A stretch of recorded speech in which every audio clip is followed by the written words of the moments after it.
Chapter 22. Hegel. Hegel, 1770 to 1831, was the culmination of the movement in German philosophy that started from Kant. Although he often criticized Kant, his system could never have arisen if Kant's had not existed. His influence, though now diminishing, has been very great, not only or chiefly in Germany. At the end of the 19th century, the leading academic philosophers, both in America and in Great Britain, were largely Hegelians. Outside of pure philosophy, many Protestant theologians adopted his doctrines, and his philosophy of history profoundly affected political theory. Marx, as everyone knows, was a disciple of Hegel in his youth, and retained in his own Finnish system some important Hegelian features. Even if, as I myself believe, almost all Hegel's doctrines are false, he still retains an importance which is not merely historical, as the best representative of a certain kind of philosophy which in others is less coherent and less comprehensive. His life contained few events of importance. In youth he was much attracted to mysticism, and his later views may be regarded to some extent as an intellectualizing of what had first appeared to him as mystic insight. He taught philosophy, first as Privatdozent at Jena. He mentions that he finished his Phenomenology of Mind there the day before the Battle of Jena, then at Nuremberg, then as professor at Heidelberg, 1816 to 1818, and finally at Berlin from 1818 to his death. He was in later life a patriotic Prussian, a loyal servant of the state, who comfortably enjoyed his recognized philosophical preeminence. But in his youth he despised Prussia and admired Napoleon, to the extent of rejoicing in the French victory at Jena. Hegel's philosophy is very difficult. He is, I should say, the hardest to understand of all the great philosophers. Before entering on any detail, a general characterization may prove helpful. From his early interest in mysticism, he retained a belief in the unreality of separateness.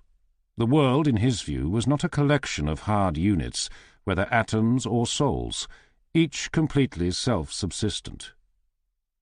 The apparent self-subsistence of finite things appeared to him to be an illusion.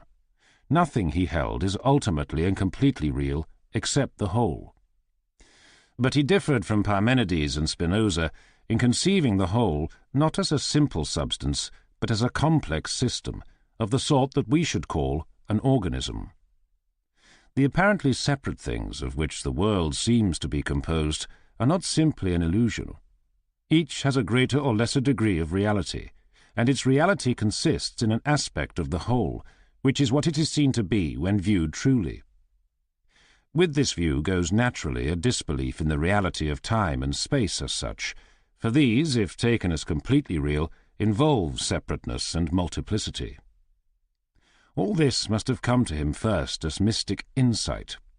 Its intellectual elaboration, which is given in his books, must have come later. Hegel asserts that the real is rational, the rational is real. But when he says this, he does not mean by the real what an empiricist would mean. He admits and even urges that what to the empiricist appear to be facts are, and must be, irrational. It is only after their apparent character has been transformed by viewing them as aspects of the whole that they are seen to be rational. Nevertheless, the identification of the real and the rational leads unavoidably to some of the complacency inseparable from the belief that whatever is right.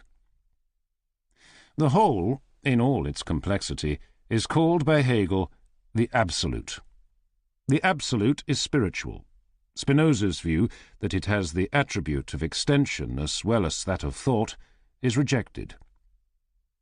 Two things distinguish Hegel from other men who have had a more or less similar metaphysical outlook. One of these is emphasis on logic. It is thought by Hegel that the nature of reality can be deduced from the sole consideration that it must be not self-contradictory.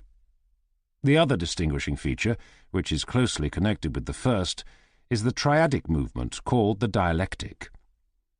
His most important books are his two Logics, and these must be understood if the reasons for his views on other subjects are to be rightly apprehended.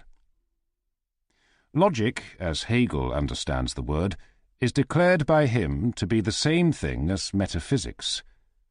It is something quite different from what is commonly called logic. His view is that any ordinary predicate, if taken as qualifying the whole of reality, turns out to be self-contradictory. One might take as a crude example the theory of Parmenides, that the one, which alone is real, is spherical. Nothing can be spherical unless it has a boundary, and it cannot have a boundary unless there is something, at least empty space, outside of it. Therefore, to suppose the universe as a whole to be spherical is self-contradictory. This argument might be questioned by bringing in non-Euclidean geometry, but as an illustration it will serve. Or let us take another illustration, still more crude, far too much so to be used by Hegel. You may say, without apparent contradiction, that Mr. A is an uncle. But if you were to say that the universe is an uncle, you would land yourself in difficulties. An uncle is a man who has a nephew, and the nephew is a separate person from the uncle. Therefore, an uncle cannot be the whole of reality. This illustration might also be used to illustrate the dialectic, which consists of thesis, antithesis, and synthesis. First, we say, reality is an uncle. This is the thesis. But the existence of an uncle implies that of a nephew. Since nothing really exists except the absolute, and we are now committed to the existence of a nephew, we must conclude the absolute is a nephew. This is the antithesis. But there is the same objection to this as to the view that the absolute is an uncle. Therefore, we are driven to the view that the absolute is the whole composed of uncle and nephew. This is the synthesis. But this synthesis is still unsatisfactory, because a man can be an uncle only if he has a brother or sister who is a parent of the nephew. Hence, we are driven to enlarge our universe to include the brother or sister, with his wife or her husband.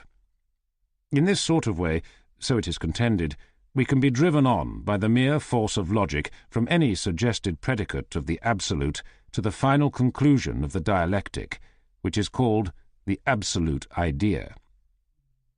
Throughout the whole process, there is an underlying assumption that nothing can be really true unless it is about reality as a whole. For this underlying assumption there is a basis in traditional logic, which assumes that every proposition has a subject and a predicate. According to this view, every fact consists in something having some property. It follows that relations cannot be real, since they involve two things, not one. Uncle is a relation, and a man may become an uncle without knowing it. In that case, from an empirical point of view, the man is unaffected by becoming an uncle. He has no quality which he did not have before, if by quality we understand something necessary to describing him as he is in himself, apart from his relations to other people and things.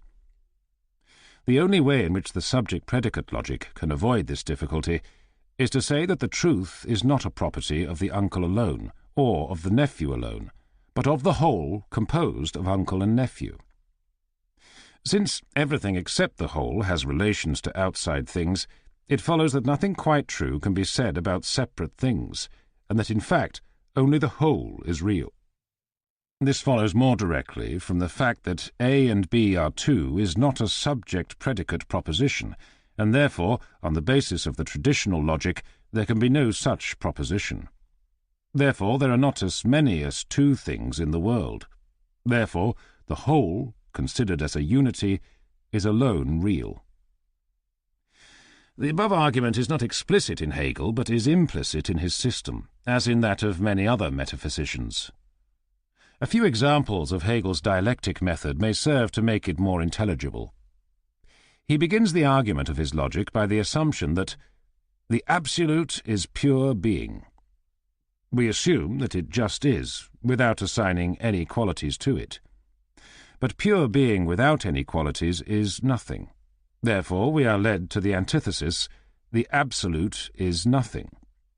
From this thesis and antithesis we pass on to the synthesis. The union of being and not being is becoming. And so we say, the absolute is becoming. This also, of course, won't do, because there has to be something that becomes. In this way, our views of reality develop by the continual correction of previous errors, all of which arose from undue abstraction, by taking something finite or limited as if it could be the whole. The limitations of the finite do not come merely from without. Its own nature is the cause of its abrogation, and by its own act it passes into its counterpart.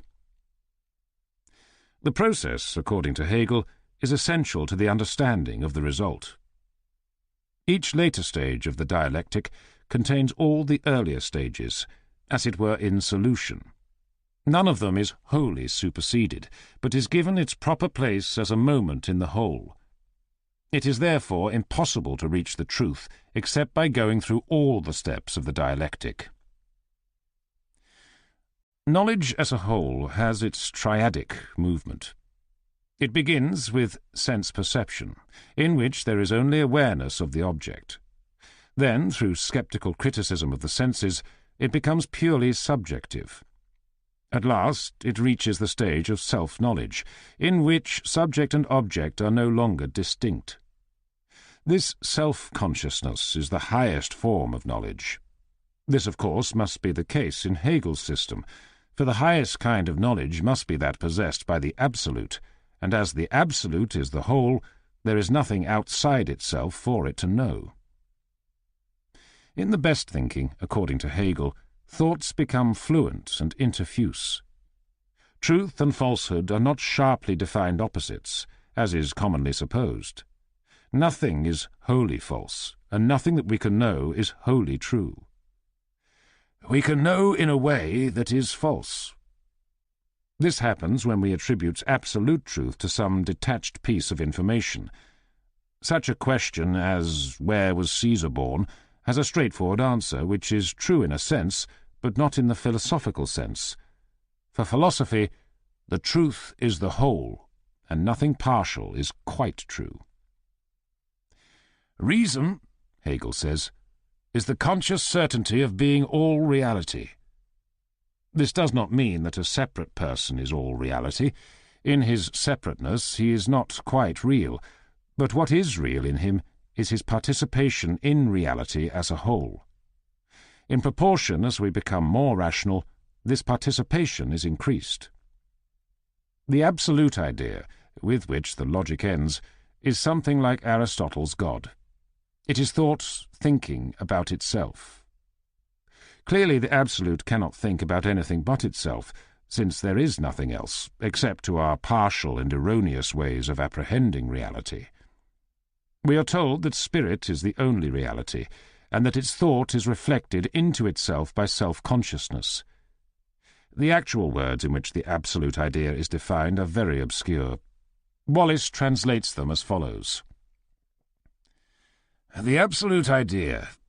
The idea as unity of the subjective and objective idea is the notion of the idea, a notion whose object is the idea as such, and for which the objective is idea, an object which embraces all characteristics in its unity. The original German is even more difficult.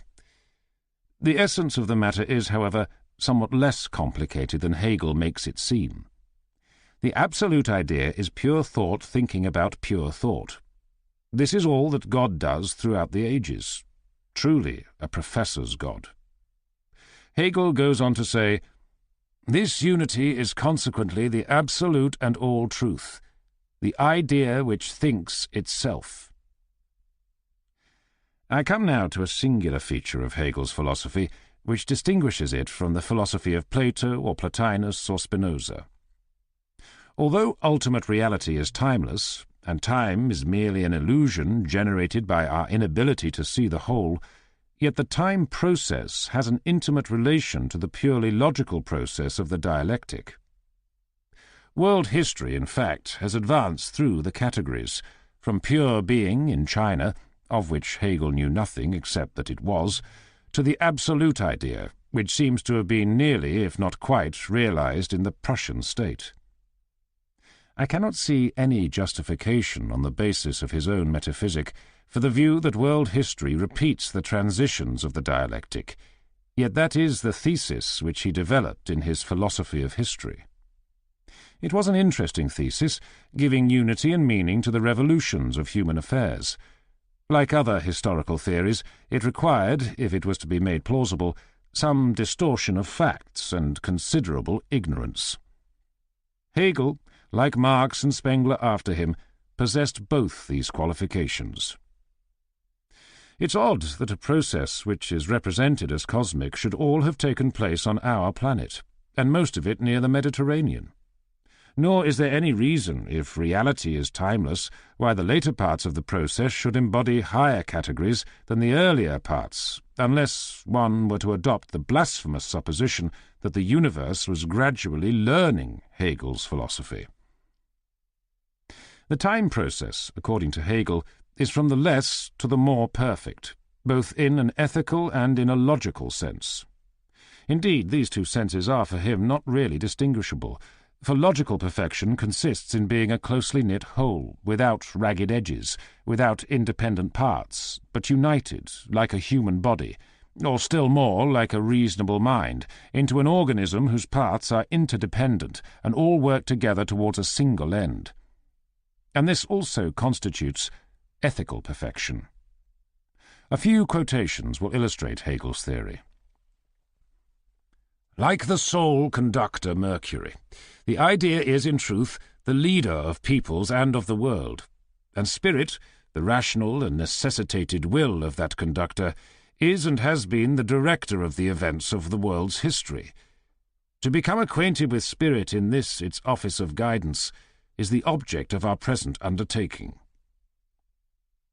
The only thought which philosophy brings with it to the contemplation of history is the simple conception of reason, that reason is the sovereign of the world, that the history of the world, therefore, presents us with a rational process. This conviction and intuition is a hypothesis in the domain of history as such. In that of philosophy, it is no hypothesis.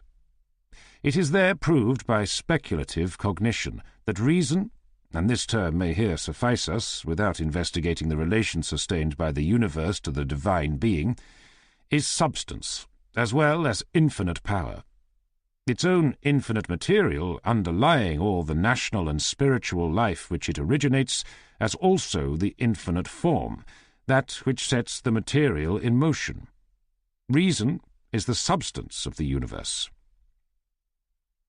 That this idea or reason is the true, the eternal, the absolutely powerful essence, that it reveals itself in the world, and that in that world nothing else is revealed but this and its honour and glory, is the thesis which, as we have said, has been proved in philosophy, and is here regarded as demonstrated. The world of intelligence and conscious volition is not abandoned to chance, but must show itself in the light of the self-cognizant idea. This is a result which happens to be known to me, because I have traversed the entire field. All these quotations are from the introduction to the philosophy of history. Spirit and the course of its development is the substantial object of the philosophy of history. The nature of spirit may be understood by contrasting it with its opposite, namely matter. The essence of matter is gravity. The essence of spirit is freedom. Matter is outside itself, whereas spirit has its centre in itself. Spirit is self-contained existence. If this is not clear, the following definition may be found more illuminating. But what is spirit? It is the one immutably homogeneous infinite, pure identity, which in its second phase separates itself from itself and makes this second aspect its own polar opposite, namely as existence for and in self as contrasted with the universal. In the historical development of spirit there have been three main phases: the Orientals, the Greeks and Romans, and the Germans. The history of the world is the discipline of the uncontrolled natural will, bringing it into obedience to a universal principle and conferring subjective freedom. The East knew, and to the present day knows, only that one is free. The Greek and Roman world that some are free. The German world knows that all are free. One might have supposed that democracy would be the appropriate form of government where all are free, but not so. Democracy and aristocracy alike belong to the stage where some are free, despotism to that where one is free, and monarchy to that in which all are free. This is connected with the very odd sense in which Hegel uses the word freedom. For him, and so far we may agree, there is no freedom without law, but he tends to convert this, and to argue that wherever there is law there is freedom. Thus freedom for him means little more than the right to obey the law. As might be expected, he assigns the highest role to the Germans in the terrestrial development of spirit. The German spirit is the spirit of the New World. Its aim is the realization of absolute truth as the unlimited self-determination of freedom, that freedom which has its own absolute from itself as its purport. This is a very superfine brand of freedom. It does not mean that you will be able to keep out of a concentration camp. It does not imply democracy or a free press, or any of the usual liberal watchwords, which Hegel rejects with contempt. When spirit gives laws to itself, it does so freely. To our mundane vision, it may seem that the spirit that gives laws is embodied in the monarch, and the spirit to which laws are given is embodied in its subjects. But from the point of view of the absolute, the distinction between monarch and subjects, like all other distinctions, is illusory, and when the monarch imprisons a liberal-minded subject, that is still spirit freely determining itself. Hegel praises Rousseau for distinguishing between the general will and the will of all. One gathers that the monarch embodies the general will, whereas a parliamentary majority only embodies the will of all. A very convenient doctrine. German history is divided by Hegel into three periods. The first, up to Charlemagne. The second, from Charlemagne to the Reformation. The third, from the Reformation onwards. These three periods are distinguished as the kingdoms of the Father, the Son, and the Holy Ghost, respectively.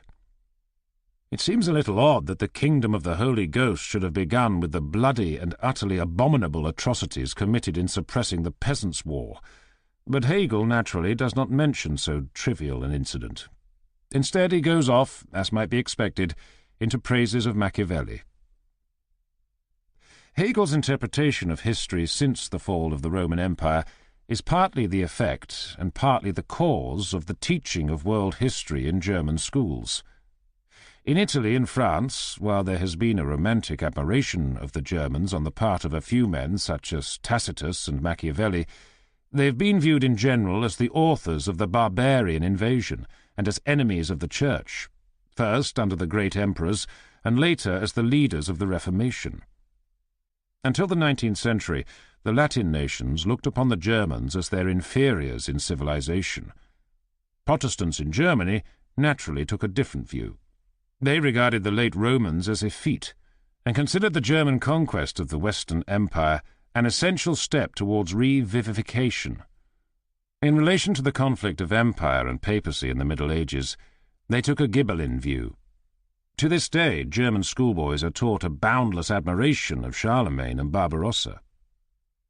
In the times after the Reformation, the political weakness and disunity of Germany was deplored, and the gradual rise of Prussia was welcomed as making Germany strong under Protestant leadership, not under the Catholic and somewhat feeble leadership of Austria. Hegel, in philosophizing about history, has in mind such men as Theodoric, Charlemagne, Barbarossa, Luther, and Frederick the Great. He is to be interpreted in the light of their exploits, and in the light of the then recent humiliation of Germany by Napoleon.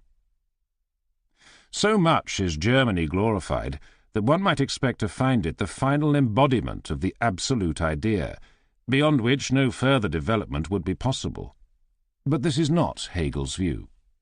On the contrary, he says that America is the land of the future, where, in the ages that lie before us, the burden of the world's history shall reveal itself, perhaps, he adds characteristically, in a contest between North and South America. He seems to think that everything important takes the form of war. If it were suggested to him that the contribution of America to world history might be the development of a society without extreme poverty, he would not be interested. On the contrary, he says that as yet there is no real state in America, because a real state requires a division of classes into rich and poor. Nations in Hegel play the part that classes play in Marx. The principle of historical development, he says, is national genius. In every age there is some one nation which is charged with the mission of carrying the world through the stage of the dialectic that it has reached. In our age, of course, this nation is Germany. But, in addition to nations, we must also take account of world historical individuals. These are men in whose aims are embodied the dialectical transitions that are due to take place in their time. These men are heroes, and may justifiably contravene ordinary moral rules. Alexander, Caesar, and Napoleon are given as examples. I doubt whether, in Hegel's opinion, a man could be a hero without being a military conqueror. Hegel's emphasis on nations, together with his peculiar conception of freedom, explains his glorification of the state, a very important aspect of his political philosophy, to which we must now turn our attention. His philosophy of the state is developed both in his philosophy of history and in his philosophy of law. It is in the main compatible with his general metaphysic, but not necessitated by it. At certain points, however, e.g. as regards the relations between states, his admiration of the national state is carried so far as to become inconsistent with his general preference of wholes to parts. Glorification of the state begins, so far as modern times are concerned, with the Reformation. In the Roman Empire, the emperor was deified, and the state thereby acquired a sacred character. But the philosophers of the Middle Ages, with few exceptions, were ecclesiastics, and therefore put the Church above the state. Luther, finding support in Protestant princes, began the opposite practice. The Lutheran Church, on the whole, was Erastian. Hobbes, who was politically a Protestant, developed the doctrine of the supremacy of the state, and Spinoza, on the whole, agreed with him. Rousseau, as we have seen, thought the state should not tolerate other political organizations. Hegel was vehemently Protestant, of the Lutheran section. The Prussian state was an Erastian absolute monarchy. These reasons would make one expect to find the state highly valued by Hegel, but even so, he goes to lengths which are astonishing. We are told in the philosophy of history that the state is the actually existing, realized moral life, and that all the spiritual reality possessed by a human being he possesses only through the state. For his spiritual reality consists in this, that his own essence, reason, is objectively present to him, that it possesses objective immediate existence for him. For truth is the unity of the universal and subjective will, and the universal is to be found in the state, in its laws, its universal and rational arrangements. The state is the divine idea, as it exists on earth. Again, the state is the embodiment of rational freedom, realizing and recognizing itself in an objective form. The state is the idea of spirit in the external manifestation of human will and its freedom. The philosophy of law in the section on the state develops the same doctrine somewhat more fully. The state is the reality of the moral idea, the moral spirit as the visible substantial will, evident to itself, which thinks and knows itself, and fulfills what it knows in so far as it knows it. The state is the rational in and for itself. If the state existed only for the interests of individuals, as liberals contend, an individual might or might not be a member of the state. It has, however, a quite different relation to the individual. Since it is objective spirit, the individual only has objectivity, truth, and morality in so far as he is a member of the state, whose true content and purpose is union as such. It is admitted that there may be bad states, but these merely exist and have no true reality, whereas a rational state is infinite in itself. It will be seen that Hegel claims for the state much the same position as St. Augustine and his Catholic successors claimed for the Church. There are, however, two respects in which the Catholic claim is more reasonable than Hegel's. In the first place, the Church is not a chance geographical association, but a body united by a common creed, believed by its members to be of supreme importance. It is thus in its very essence the embodiment of what Hegel calls the idea. In the second place, there is only one Catholic Church, whereas there are many states. When each state in relation to its subjects is made as absolute as Hegel makes it, there is difficulty in finding any philosophical principle by which to regulate the relations between different states. In fact, at this point, Hegel abandons his philosophical talk, falling back on the state of nature and Hobbes's war of all against all. The habit of speaking of the state as if there were only one is misleading so long as there is no world state. Duty being for Hegel solely a relation of the individual to his state, no principle is left by which to moralize the relations between states. This Hegel recognizes. In external relations, he says, the state is an individual, and each state is independent as against the others. Since in this independence the being for self of real spirit has its existence, it is the first freedom and highest honour of a people. He goes on to argue against any sort of League of Nations by which the independence of separate states might be limited. The duty of a citizen is entirely confined, so far as the external relations of his state are concerned, to upholding the substantial individuality and independence and sovereignty of his own state. It follows that war is not wholly an evil, or something that we should seek to abolish. The purpose of the state is not merely to uphold the life and property of the citizens, and this fact provides the moral justification of war, which is not to be regarded as an absolute evil or as accidental, or as having its cause in something that ought not to be. Hegel does not mean only that in some situations a nation cannot rightly avoid going to war. He means much more than this. He is opposed to the creation of institutions, such as a world government, which would prevent such situations from arising, because he thinks it a good thing that there should be wars from time to time.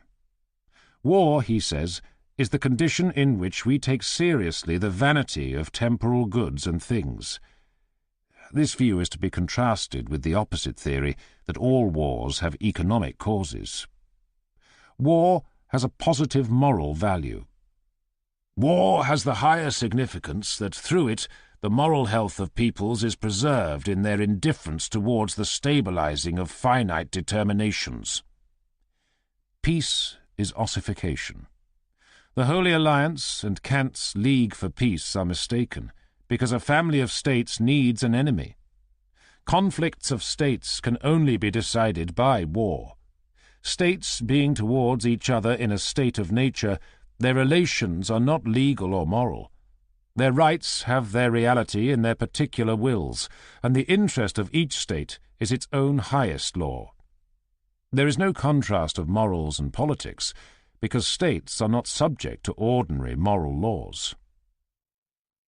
Such is Hegel's doctrine of the state, a doctrine which, if accepted, justifies every internal tyranny and every external aggression that can possibly be imagined. The strength of his bias appears in the fact that his theory is largely inconsistent with his own metaphysic, and that the inconsistencies are all such as tend to the justification of cruelty and international brigandage. A man may be pardoned if logic compels him regretfully to reach conclusions which he deplores, but not for departing from logic in order to be free to advocate crimes.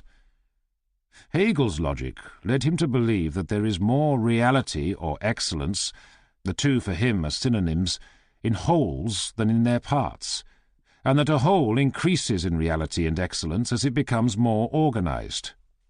This justified him in preferring a state to an anarchic collection of individuals, but it should equally have led him to prefer a world state to an anarchic collection of states. Within the state, his general philosophy should have led him to feel more respect for the individual than he did feel, for the wholes of which his logic treats are not like the one of Parmenides, or even like Spinoza's God. They are wholes in which the individual does not disappear, but acquires fuller reality through his harmonious relation to a larger organism.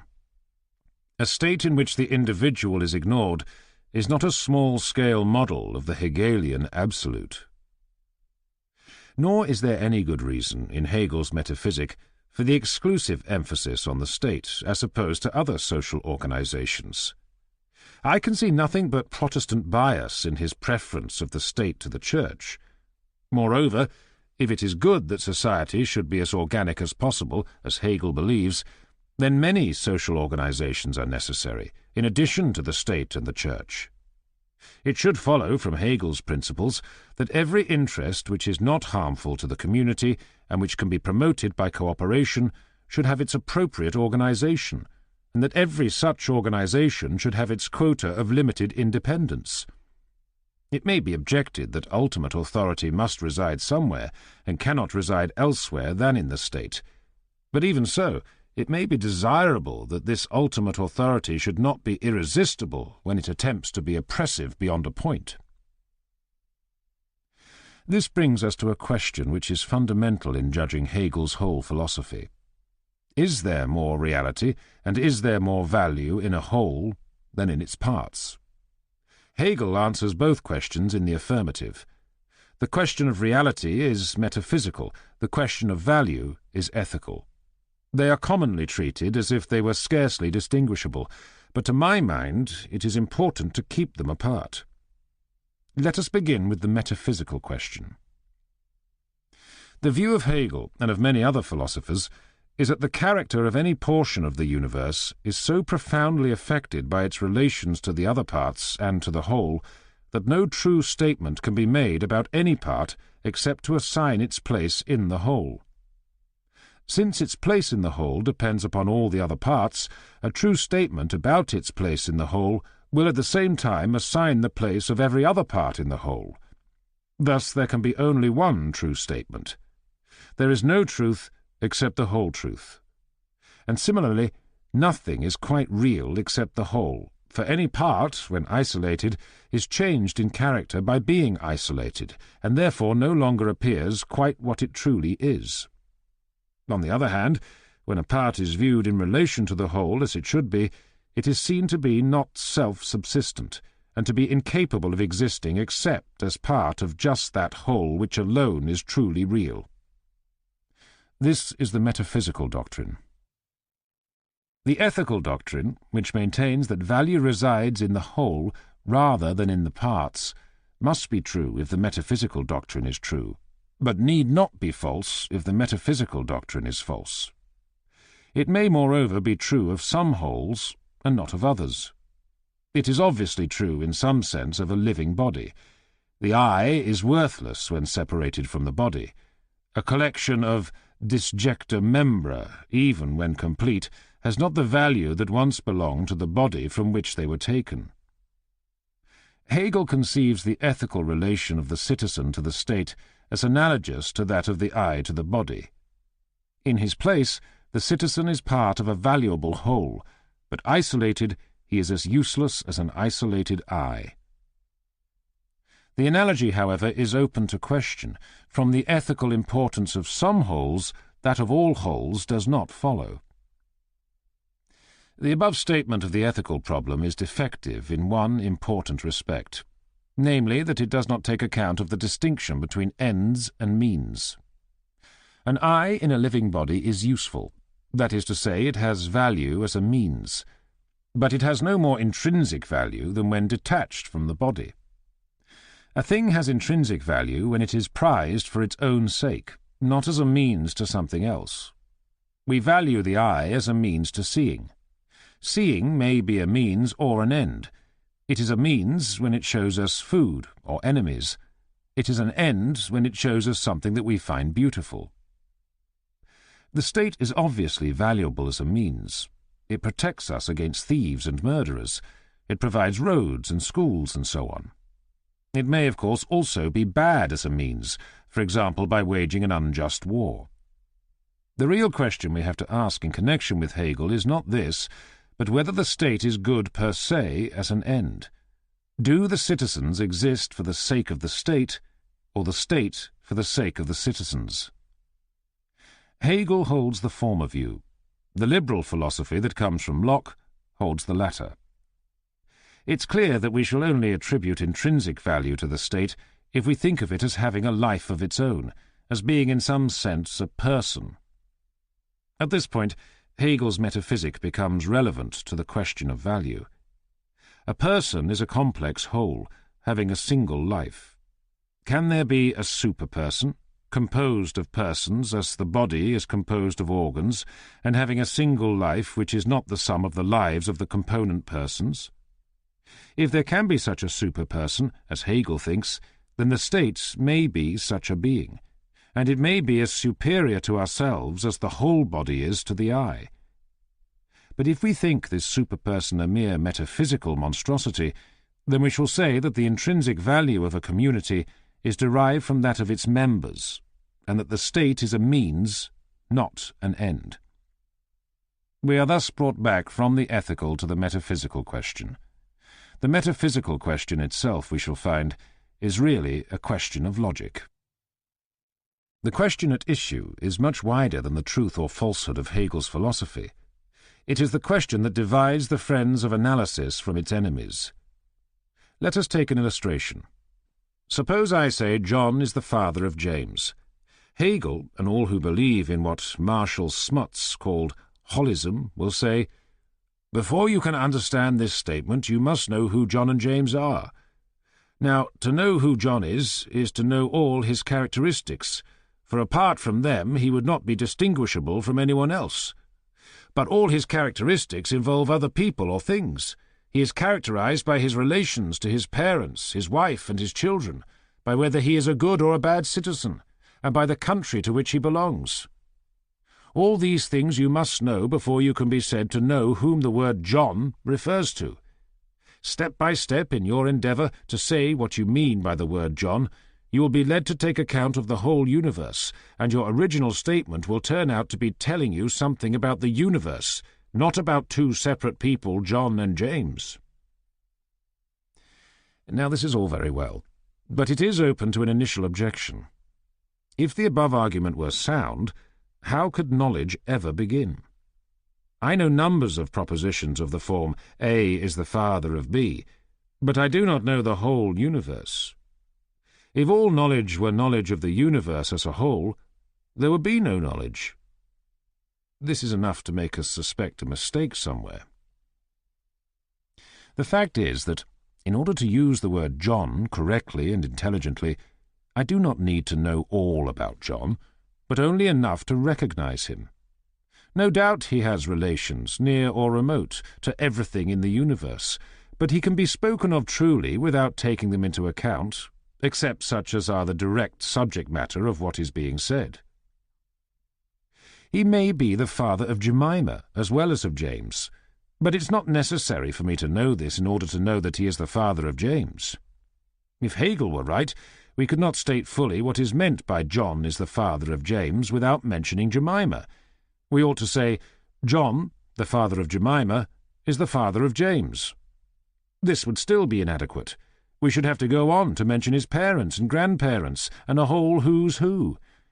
But this lands us in absurdities. The Hegelian position might be stated as follows. The word John means all that is true of John. But as a definition this is circular, since the word John occurs in the defining phrase.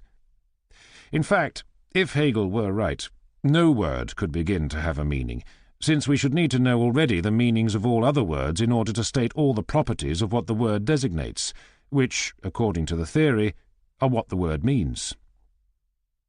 To put the matter abstractly, we must distinguish properties of different kinds. A thing may have a property not involving any other thing. This sort is called a quality. Or it may have a property involving one other thing. such a property is being married. Or it may have one involving two other things, such as being a brother-in-law.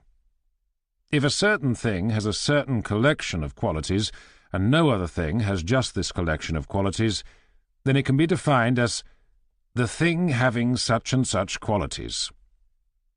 From its having these qualities, nothing can be deduced by pure logic as to its relational properties. Hegel thought that if enough was known about a thing to distinguish it from all other things, then all its properties could be inferred by logic. This was a mistake, and from this mistake arose the whole imposing edifice of his system.